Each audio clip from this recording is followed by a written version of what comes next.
Glória a Deus. Cumprimento a amada igreja com a paz do Senhor essa noite. Amém, meus irmãos? Deus é fiel e poderoso, né? Os irmãos podem se sentar nessa noite. Nós vamos fazer a leitura sentados mesmo. Porque antes de eu entrar aqui na palavra, irmãos, eu quero aproveitar também essa noite abençoada, essa noite maravilhosa, para estar dando um testemunho aqui também. Tivemos algumas dificuldades aqui, né? Com os microfones, com o computador. Mas é assim mesmo, irmãos. Nada pode impedir a igreja de adorar, né? Mesmo com lutas, com dificuldades, nós não podemos deixar isso impedir da gente adorar o Senhor. Se tiver som, a gente adora. Se não tiver som, a gente adora só com as nossas gargantas mesmo, né? Porque Deus, Ele é digno de ser adorado de qualquer maneira. Quero aproveitar aqui também para dar um pequeno testemunho, agradecendo a Deus também pela vitória, né, que minha filha obteve ontem aí, tirando essa carteira. E algo muito interessante aconteceu também, ela até me fez lembrar disso. Os irmãos vêm acompanhando aí a luta que nós estamos, né, há alguns meses, em relação à van, que a van deu problema, né, depois eu arrumei, passou uns 2 meses ali boa, deu problema de novo, tive que arrumar, então tem bastante tempo que essa luta, né, com a van, com o carro da obra, e aí foi um momento que Deus já tocou no meu coração, Deus me deu a direção de já desfazer dela, né, porque estava dando já muito problema, então já vi que era hora de passar ela para frente e ir atrás de outro carro para a obra também. Então, irmãos, durante vários meses, a gente é ser humano, a gente fica preocupado, às vezes ficamos ansiosos, né? Às vezes ficamos aflitos por alguma situação que está acontecendo na igreja. Então foi aí uns 4 meses de luta, desde que ela quebrou a primeira vez, até Deus nos dar a vitória, foi uns 4 meses de luta, né? Foi uns 4 meses assim, onde nós combatemos o bom combate. Mas para a glória e para a honra do Senhor, Deus nos deu a vitória aí, resolvemos, conseguimos vender a van, né? E Deus já deu a vitória em outro carro para a obra também, para a glória e para a honra do nome dele. E o interessante é que essa van foi luta também, né? Foi luta para a gente conseguir vender ela. Teve momentos assim que eu achei que já estava tudo resolvido. Pensei, hoje está tudo resolvido, Deus está nos dando a vitória hoje. Eu achei que ia ser do meu jeito, da maneira que eu estava pensando. Quando viu que não, irmãos, embaraçou tudo. E quando viu que não, tudo parece que já ficou mais difícil de novo, né? Quando parecia que a vitória ia ser naquele dia, aí eu tive que esperar mais um tempo. Aí foi 1 semana, 2 semanas, 3 semanas. É claro que muitas vezes também nós achamos que vamos resolver com o nosso próprio entendimento. Muitas vezes nós achamos que vamos resolver com a nossa sabedoria ou com a força do nosso braço. E é como o nosso diácono Jacó falou assim, é nessas horas que Deus fala, não, meu filho, não é do seu jeito, é do meu jeito. Talvez o meu jeito não seja o jeito que você queria, mas o meu jeito é o jeito ideal para a sua vida, porque em tudo Deus quer nos ensinar. Mas o mais interessante de tudo isso é que quando Deus deu a vitória e eu consegui pegar o veículo, né, levar para casa, no outro dia Deus já deu a vitória também e minha filha tirou a carteira. Aí ela me fez lembrar, tá vendo, pai? Quando eu tirei a carteira, foi quando Deus deu a vitória no outro carro também. Então tudo, irmãos, é do jeito de Deus e no tempo de Deus, porque a vontade dele é boa, é perfeita e é agradável nas nossas vidas. Então ele é misericordioso e nós só temos que agradecer a ele. Convido toda a igreja para nós abrirmos a palavra do Senhor em Apocalipse, capítulo 16, livro de Apocalipse, a revelação, capítulo 16, e nós vamos ler do versículo 1 até o versículo 9, né? Procurar ser breve na ministração, porque hoje nós temos também Santa Ceia do Senhor, e falar da palavra de Deus é tão bom que às vezes quando nós olhamos para o relógio, nós nos perdemos às vezes no tempo. Quando nós olhamos no relógio, a gente vê que já está na hora de encerrar. E a gente sente que passa tão rápido, né? Então, capítulo 16 de Apocalipse, versículo 1 até o versículo 9. Apocalipse bem facinho de achar, né? Último livro da Bíblia, último livro do Novo Testamento. Capítulo 16, versículo 1 ao 9. Na minha Bíblia, o título está assim: As 7 taças da ira de Deus. Quero que os irmãos memorizem a questão da ira de Deus. Todos acharam? Glória a Deus. Então diz assim, ó. Então ouvi uma forte voz que vinha do santuário e dizia aos 7 anjos: Vão derramar sobre a terra as 7 taças da ira de Deus. O primeiro anjo foi e derramou a sua taça pela terra, e abriram-se feridas malignas e dolorosas naqueles que tinham a marca da besta e adoravam a sua imagem. O segundo anjo derramou a sua taça no mar, e este se transformou em sangue como de um morto, e morreu toda criatura que vivia no mar. O terceiro anjo derramou a sua taça nos rios e nas fontes, e eles se transformaram em sangue.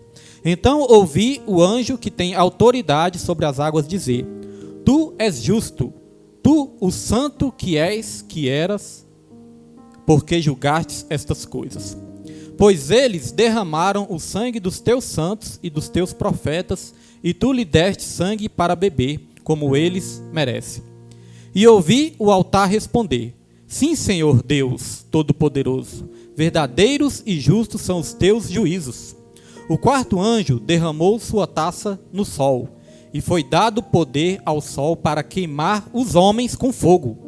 Estes foram queimados pelo forte calor e amaldiçoaram o nome de Deus, ou blasfemaram, né, contra o nome de Deus, dependendo da sua tradução aí.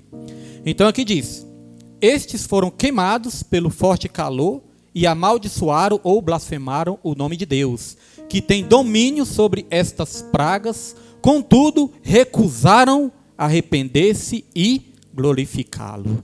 Amém, irmão? Só até aí. Só até aí. Desde a primeira vez que eu li essa passagem, algo já me chamou a atenção logo assim de cara. Eu não era muito acostumado com a palavra, né? Mas ali, quando eu fui ler essa passagem, algo já me chamou a atenção. Porque aqui está falando da ira de Deus. Aqui está falando do tempo que o juízo de Deus vai ser derramado sobre essa terra. Porque primeiro Jesus, ele veio como Salvador. Mas quando Jesus voltar, ele já vai voltar como juiz. Para julgar toda a nação. Para julgar toda a terra, toda a humanidade, irmãos. Os salvos, é claro que vão receber galardão. Mas os não salvos receberão a condenação eterna. Aqui está falando do período da grande tribulação, onde os juízos de Deus, os flagelos de Deus, estarão sendo derramados sobre essa terra. E os irmãos percebem, né, que não é algo ali que tenha como escapar do juízo de Deus. O juízo de Deus, ele é justo. O juízo de Deus, ele acontece da maneira como tem que acontecer. Do jeito que a Bíblia fala, é do jeito que vai acontecer. Não tem como aliviar, porque a ira de Deus é derramada sobre todo o pecado. Deus, ele não tem ódio do ser humano, ele não quer o mal do ser humano. Deus, ele ama a todos. O que Deus não suporta é o pecado. E se nós abrigarmos o pecado sem arrependimento, aí nós também, consequentemente, vamos sofrer a ira de um Deus que é um Deus justo. E aí o ser humano não pode questionar: ah, pastor, se Deus é um Deus amoroso, Deus é um Deus de amor, de misericórdia, por que que isso vai acontecer? Nós nunca podemos questionar Deus, porque é Ele que sabe de todas as coisas. Nós não sabemos. Nosso Deus é um Deus muito bom, porque quando Ele chegou para Adão e Eva, Ele falou: se vocês pecarem, fatalmente vocês vão morrer. Adão e Eva pecaram, morreram espiritualmente, mas ainda assim, um Deus que é bom, deu a segunda chance para a humanidade. Porque se Deus não fosse bom, amoroso, Ele poderia terminar com tudo por ali mesmo. Pecou? Então vão morrer. Não me obedeceram? Temaram contra mim? Foram rebeldes? Então vão morrer, e acabava com tudo. Mas não. Deus, ele ama tanto a humanidade que Ele nunca desistiu do ser humano. Então eu e você tivemos essa segunda oportunidade também. Porque outrora nós estávamos vivendo uma vida de pecado, mas agora nós estamos na presença dele. Aí o que me chamou a atenção, irmãos, é que apesar de tanto sofrimento que vai acontecer no tempo dos flagelos, no tempo da ira de Deus, ainda assim, aqui vai dizer que ainda tinha gente blasfemando de Deus. Ainda tinha gente amaldiçoando a Deus. E aqui vai dizer que essas pessoas se recusaram a se arrepender e se recusaram a glorificar o Senhor. Isso é muito forte. Aqui vai dizer que tinha pessoas morrendo queimadas. Aí no lugar dessas pessoas fala: Senhor, me perdoe. Senhor, tenha misericórdia de mim. Senhor, me salve. Tenha misericórdia. Me dê o seu perdão. Não. Essas pessoas continuaram, amaldiçoando a Deus. E quando eu li isso a primeira vez, eu perguntei assim para mim mesmo: Senhor, como é que pode? Perguntei para Deus e dentro de mim, né? Como é que pode isso? Como é que pode as pessoas estar sofrendo desse jeito e ainda não se arrependerem? E ainda não glorificarem a Deus? Porque até o ateu, irmãos, até o ateu, muitas vezes o ateu fala assim: eu não acredito em Deus. Mas se ele estiver dentro do avião, e o avião, Deus o livre, né, começar a cair, o ateu vai falar: Deus me ajude, na mesma hora. Na mesma hora ele passa a acreditar, né? Mas note que aqui na palavra está falando de pessoas que estavam até morrendo queimadas, mas estavam amaldiçoando e se recusaram a se arrepender. E a gente não precisa ir muito longe, porque nós temos esses exemplos na prática. Se você for no hospital, no leito de hospital, quem já fez evangelismo dentro do hospital, os irmãos veem duas situações. Aquelas pessoas que estão ali no leito de enfermidade, muitas vezes até no leito de morte, desenganadas. Tem aquelas pessoas que se arrependem, aquelas pessoas que se aquebrantam, aquelas pessoas que entregam sua vida para Jesus, mas tem aquelas pessoas ainda que ficam questionando e blasfemando de Deus. Tem aquele que quando está morrendo fala, Senhor, perdoe todos os meus pecados, eu entrego minha vida para o Senhor. Mas tem aqueles também que falam, eu não acredito que Deus existe, porque se Ele existisse, Ele não me deixaria morrer nessa cama. Tem pessoas que questionam, se Deus é bom, por que Ele deixaria eu morrer nessa cama com essa doença? Os ladrões da cruz também, exemplo na Bíblia, né? Tinham 2 ladrões. Um ladrão reconheceu a divindade de Jesus, reconheceu que Jesus era filho de Deus, falou, mestre, quando tu fores até o Pai, lembra-te de mim quando fores ao paraíso. Aí Jesus falou, pois eu te digo, hoje mesmo tu estarás comigo lá no paraíso. Mas teve o outro também que ficou blasfemando. Teve outro que falou, se você realmente é o filho de Deus, salva-te, desce dessa cruz, salva a gente também. Então duvidando, blasfemando. Então note que exemplos existem na prática. Nós temos exemplos na prática e a palavra do Senhor fala desses exemplos também. Então é capaz, irmãos, o ser humano, por mais que esteja sofrendo, é capaz do ser humano ainda blasfemar do Senhor. Agora, trazendo para a nossa realidade atual. Na nossa realidade atual, está acontecendo muito isso também. Nós tivemos aí 2 anos e pouco, né, onde a pandemia esteve ali no seu pico máximo, matando mais pessoas. A gente não estava acostumado com isso, não sabia nem como se cuidar direito. Mas essa pandemia foi um alerta muito forte de Deus. Essa pandemia serviu para Deus alertar toda a humanidade. E quantas pessoas que naquele primeiro momento tiveram aquele impacto ali e realmente ficaram temerosas, né? Falou, não, realmente eu tenho que entregar minha vida para Deus. Pessoas que não estavam orando mais voltaram a orar. Pessoas que não estavam buscando mais voltaram a buscar e falaram, Senhor, tem misericórdia. Começaram a fazer propósito para quê? Para receber livramento. Ficaram com medo da doença, né? Mas olha só, para a humanidade, a maioria da humanidade, o que aconteceu? Passaram esses 2 anos aí desse período, onde teve lockdown, as igrejas fecharam, teve muita limitação para as pessoas até mesmo sair na rua e ir para as igrejas. Mas quando se acabou os 2 anos, o que aconteceu? Eu falei isso na pregação, acho que foi na pregação passada, né? Quando se acabaram os 2 anos, a primeira coisa que as pessoas estavam preocupadas era se ia ter carnaval ou se não ia. Então, olha só, aqui em Apocalipse está mostrando um período de grande sofrimento. E as pessoas blasfemaram, amaldiçoaram a Deus e se recusaram a arrepender. Teve o período de pandemia, que foi um período de grande sofrimento. E muitos se recusaram a se arrepender também. Até hoje estão sem buscar o Senhor. Então, note que muitas vezes o ser humano tem um coração muito duro. Muitas vezes é muito difícil o ser humano se arrepender. Às vezes é muito difícil o ser humano se converter, entregar a sua vida para o Senhor. Aí eu fico perguntando, o que mais precisa acontecer? O que mais, irmãos, precisa acontecer para as pessoas se achegarem a Deus?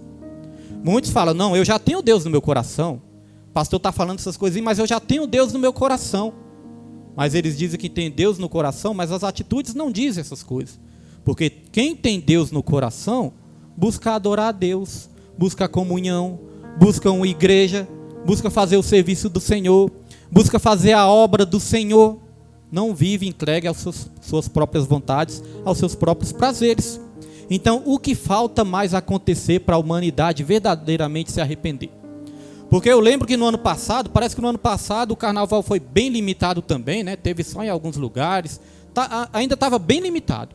Mas nesse ano já liberaram geral, como se diz no popular, né? Neste ano já liberou geral. Então, neste ano já teve carnaval. Aí os irmãos observaram o que voltou a acontecer no carnaval? O que mais voltou a acontecer no carnaval? É claro que eu não assisto, eu não perco meu tempo assistindo essas coisas. Mas até nos canais cristãos, você vai botar um vídeo ali de um canal cristão, aí você obtém ali as informações do que aconteceu.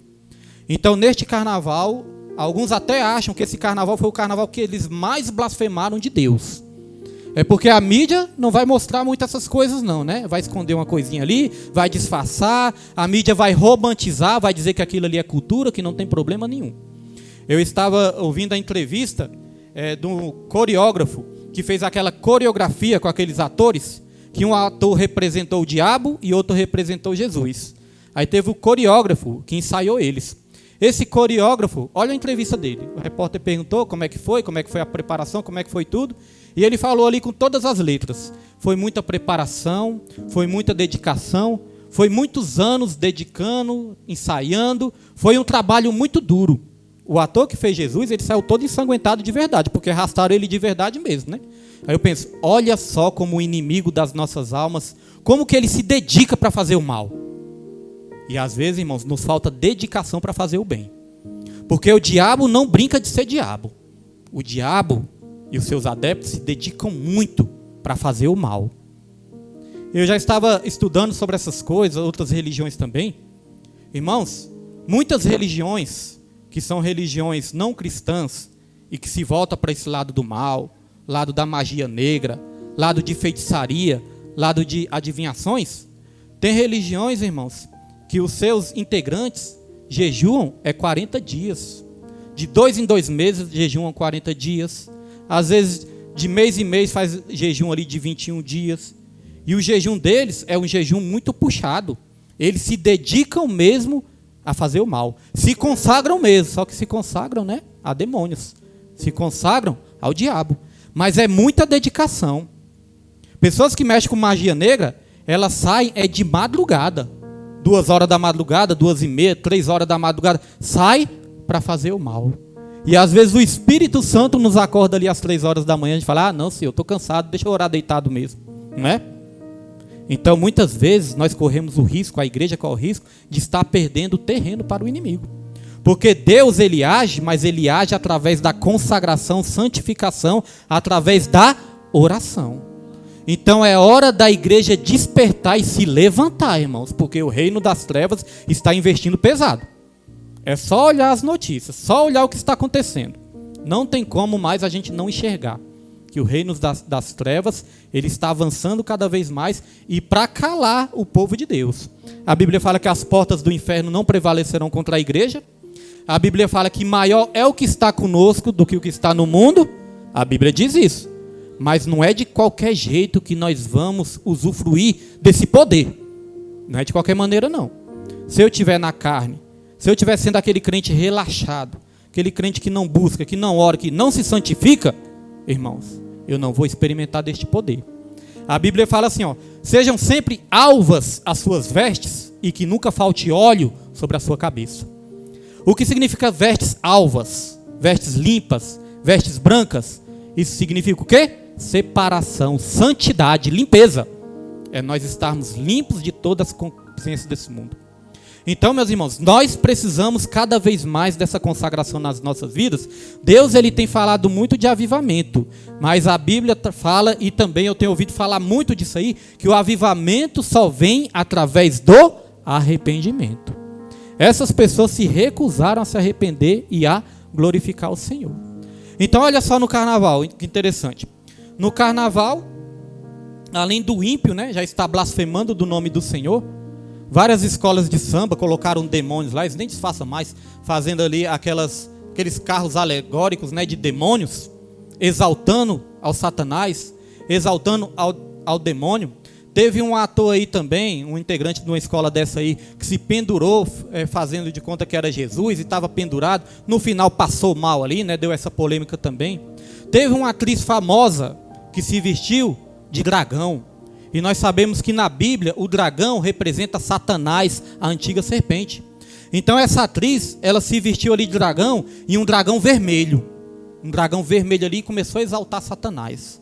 E a veste dela ali já lembrava o demônio purinho, né? E aí eu me lembrei de uma profecia. Essa profecia, se eu não me engano, foi em outubro do ano passado. Um pastor, alguns irmãos devem ter ouvido essa profecia também. Esse pastor, ele teve uma visão com o Brasil. Ele teve uma visão que no Brasil, sobre o Brasil, estava um dragão vermelho. Um grande dragão vermelho estava sobre o Brasil. E este dragão vermelho estava trazendo cada vez mais pecado, né? Influenciando as pessoas cada vez mais a pecar. a blasfemar o nome de Deus e trazendo o mal, os demônios para dentro do Brasil também. E muitos estavam ali, irmãos, sendo influenciados por esse dragão, que é o Satanás. Mas o que mais me chamou a atenção é que na visão desse pastor, ele falou assim também, ó, e eu vi a igreja, né? Eu vi muitas igrejas agarradas na cauda do dragão. Mas essas igrejas estavam agarradas na cauda do dragão, não para resistir ao dragão, mas para fazer a vontade do dragão. Ou seja, o dragão influenciando para o mal, para o pecado, e muitas igrejas fazendo o jogo do dragão, a vontade do dragão. Aí eu fiquei ligando uma coisa com a outra. Quando falou desse dragão vermelho, aí eu vi essa atriz se fantasiando de dragão, desfilando ali, exaltando a Satanás. E aí a gente começa a ouvir as notícias sobre muitos que dizem que são cristãos. Muitos que dizem, né, que estão na igreja. Muitos que dizem que são evangélicos. E até igrejas mesmo. Igrejas, irmãos. Nós recebemos a notícia que igrejas desfilaram. Teve igrejas que desfilaram em blocos de carnaval. Olha só como é que está ficando sério o negócio, né? Igrejas criaram um bloco de carnaval e foi lá para o meio da bagunça. Foi lá para o meio do frevo.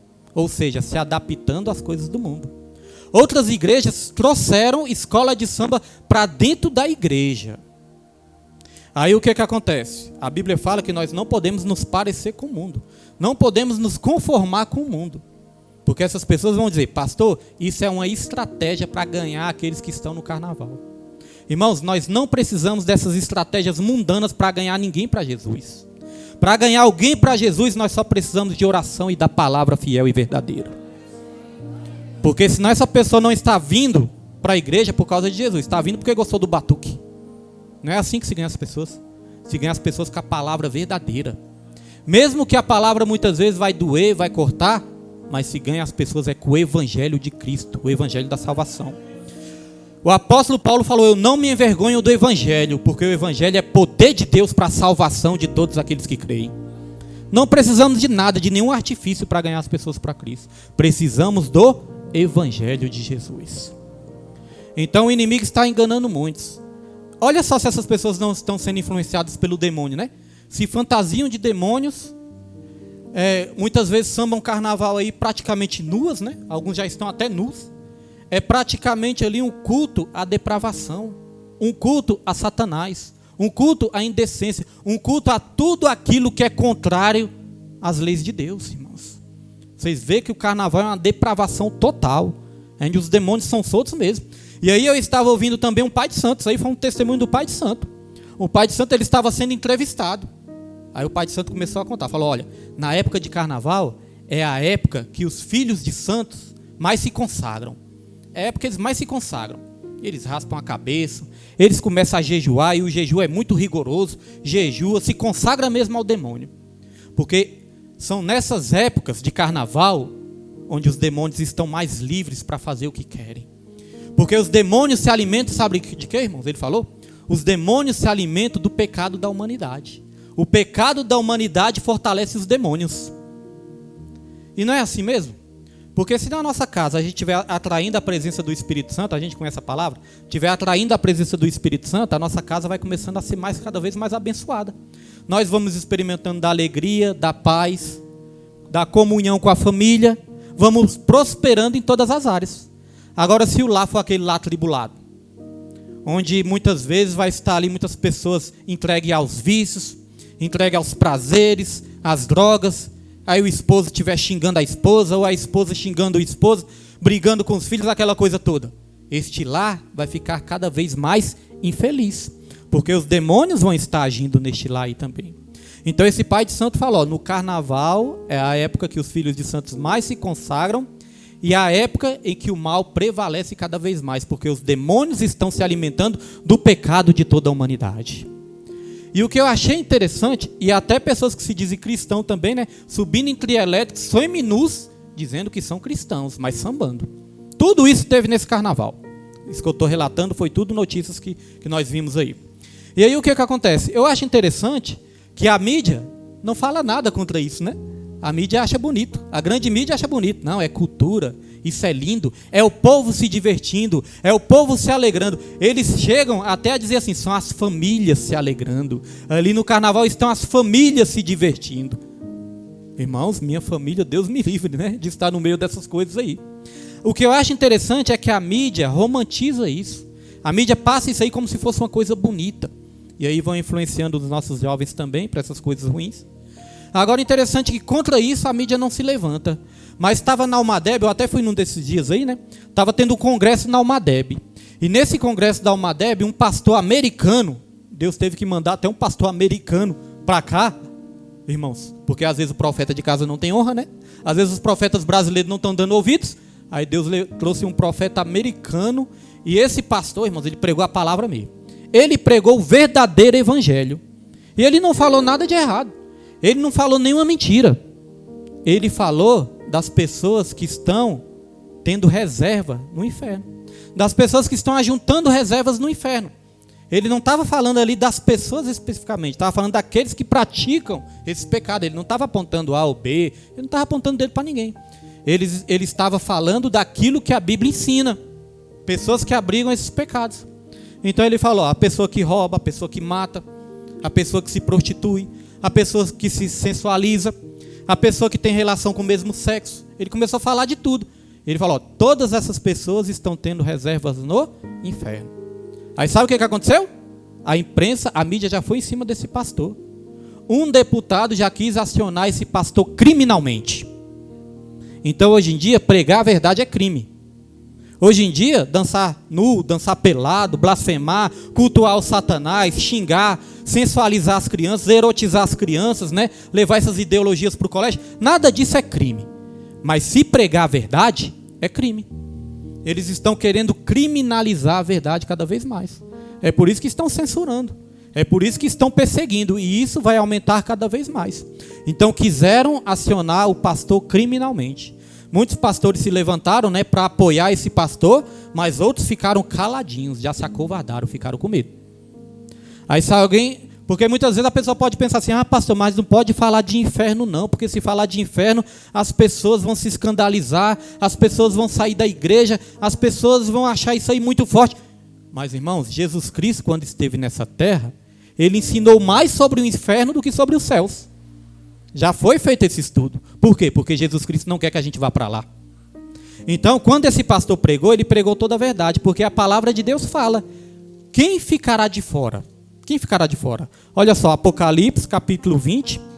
Apocalipse capítulo 20. Versículo... Apocalipse, versículo 20. Versículo... Deixa eu ver se é o 6. Não, é 22. Apocalipse, versículo 22. Versículo 15. Olha só, Apocalipse, capítulo 22. Apocalipse, capítulo 22, versículo 15. Diz assim, ó. Fora ficam os cães, os que praticam feitiçaria, os que cometem imoralidades sexuais, os assassinos, os idólatras e todos os que amam e praticam a mentira. Olha só. É o pastor que fala isso? São os pastores? Ou é a palavra de Deus que fala isso, né, irmãos? É a palavra de Deus que fala isso. Temos também aqui em 1 Coríntios, vamos lá. 1 Coríntios capítulo 6. Olha só o que vai dizer aqui também, 1 Coríntios capítulo 6, versículo 9 e 10. Diz assim, ó. Vocês não sabem que os perversos não herdarão o reino de Deus? Não se deixem enganar. Nem imorais, nem idólatras, nem adúlteros, nem homossexuais, passivos ou ativos, nem ladrões, nem avarentos, nem alcoólatras, nem caluniadores, nem trapaceiros herdarão o reino de Deus. Então quem fala não é o pregador, quem fala é a própria palavra do Senhor. E contra a verdade, irmãos, não adianta ir contra a verdade, porque a verdade, ela liberta. Agora, o ímpio, é muito fácil a gente apontar só o ímpio, né? É fácil apontar só o ímpio. O ímpio está fazendo cada vez mais estripulias, o ímpio está indo de mal a pior, o ímpio está cada vez mais na depravação. É muito fácil a gente apontar os pecados do ímpio. O preocupante é quando os pecados estão entrando dentro da igreja. Quando nós, como igreja, muitas vezes praticamos essas coisas que nós sabemos que não é agradável aos olhos do Senhor. A Bíblia fala em Hebreus 10, versículo 25, se nós pecarmos voluntariamente, depois de termos conhecido a palavra, já não resta mais sacrifício, apenas uma expectativa de fogo e ardor que há de consumir os adversários. Então pecar depois que conhecer a palavra, irmãos, é até pior. Era melhor nem ter conhecido o que a palavra de Deus fala, né? Então o problema maior é quando os cristãos também vão para este lado. Porque não adianta eu estar dentro da igreja e continuar vivendo na mentira. Porque a Bíblia fala que os mentirosos ficarão de fora. Não adianta eu estar dentro da igreja, mas praticar o adultério. Porque a Bíblia fala que os adúlteros ficarão de fora. Não adianta eu querer ser trapaceiro, porque os trapaceiros ficarão de fora. Não adianta eu ficar totalmente entregue aos vícios, porque a palavra de Deus fala que se a gente deixar os vícios nos dominar, nós vamos acabar perdendo a salvação também. Porque a Bíblia fala, o pecado não terá mais domínio sobre vós. Não adianta eu viver uma vida de sensualidade, sendo que a palavra de Deus fala que lascívia é pecado também. E eu conheço a palavra. Então tudo isso, irmãos, pecados evidentes, mas pecados ocultos também. Porque a gente pode se aparentar bem, disfarçar bem na frente do homem, mas ter algum pecado oculto também. Então o ímpio, ele está cego espiritualmente, mas nós já enxergamos, a luz já chegou a todos nós. Então nós somos muito mais cobrados. E a Bíblia fala que o juízo, ele vai começar pela casa de Deus. Por quê? Porque a casa de Deus conhece a verdade, conhece a palavra e já tem visão espiritual. Esse capítulo aqui de 1 Coríntios, capítulo 6, versículo 9 e 10, vai dizer o seguinte, no versículo 11, aí diz assim, ó, assim foram alguns de vocês, mas vocês foram lavados, foram santificados, foram justificados no nome do Senhor Jesus Cristo e no Espírito de nosso Deus. Nós já fomos lavados, nós já fomos separados, nós já fomos santificados. Então a vida que nós temos que levar agora é uma vida diferente. Como que eu posso dizer que eu sou crente se as minhas atitudes estão dizendo ao contrário? Falei de pecado oculto, né? Às vezes tem um pecado oculto, mas às vezes a pessoa nem se incomoda em disfarçar o pecado. Tem pessoas vivendo no pecado, praticando o pecado, ainda postando nas redes sociais, achando bonito isso aí, exaltando o pecado através das redes sociais. E aí, além de estar perdendo a salvação, ainda está influenciando, né? Está sendo má influência, mau exemplo para as novas gerações. Porque quando as novas gerações veem, não, esse aqui está dentro da igreja e está fazendo isso, então não tem problema nenhum, eu posso fazer também. A Bíblia fala que nós temos que ser sal, a Bíblia fala que nós temos que ser luz, a Bíblia fala que nós temos que dar um bom testemunho, irmãos, para que a gente não venha perder a salvação. Para que a gente não fique de fora, nós temos que dar um testemunho cristão. Irmãos, Deus me deu essa palavra por esses dias. Foi uma palavra breve, eu sei que não foi uma palavra extensa, mas foi Deus que me deu essa palavra. Talvez não foi a palavra que nós queríamos ouvir nessa noite, mas com certeza foi a palavra que nós precisávamos ouvir nessa noite. Porque o mundo vai de mal a pior. Só que a palavra de Deus fala, não vos conformeis com o mundo, mas transformai-vos pela renovação da vossa mente, para que vocês possam experimentar a vontade de Deus, que é boa, que é perfeita e que é agradável. Só que antes disso tudo, a palavra de Deus fala, apresentai-vos os vossos corpos, como sacrifício vivo, santo e agradável a Deus, que é o vosso culto racional. Deus, ele espera santidade. Deus, ele não espera perfeição, porque ele sabe que o ser humano não consegue ser perfeito. Perfeito só Jesus. Mas Deus, ele espera gratidão, reconhecimento, arrependimento, separação, santidade. Porque santidade, irmãos, não é ser perfeitinho e sair apontando o dedo para todo mundo. Não é isso.